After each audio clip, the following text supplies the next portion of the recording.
এখন আপনি সরকারের কাছে সরকারের কোনো আমি তোমাদের আমাদের মাহবুব স্যার থেকে শুরু করে নোয়াখালী জেলার যারা তোমাদের এটা প্যাট্রোনাইজ করছে ওনাদের সাথে আমার কথা হয়েছে, একটু আগে কথা হয়েছে।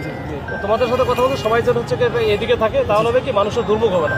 তো অন্য যারা জেলার মানুষ আছে, মনে করো যার বাড়ি হচ্ছে কুড়িগ্রাম, সে কি দুষ্ট করলো, সে এখানে এসে কিন্তু সাফার হবে, এটা যেন না হয়। তোমরা এখানে তোমাদের দাবিটা চাও, আমরা প্রশাসন আইনকে শ্রদ্ধা করি, আইনকে বাংলাদেশকে ভালোবাসি এবং ঢাকা শহরকে প্রচুর পরিমাণ ভালোবাসি, যেটা আমাদের কোনো ধারণা আমার ওটাকে আমরা তার থেকে বেশি ভালোবাসি। কারণ হচ্ছে সেখানে আমার জন্মস্থান, সেখানে আমি ছোট থেকে বড় হয়েছি।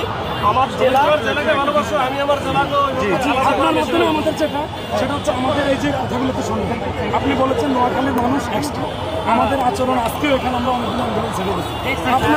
আপনার পুলিশের ভাইরা আমাদেরকে বলার সাথে সাথে আমি ভাইকে বলে দিচ্ছি যে এখন আমাদের যেটা আমাদের এই মেসেজটা যথারীতি আমরা চাই যেন একটু আমাদের নোয়াখালী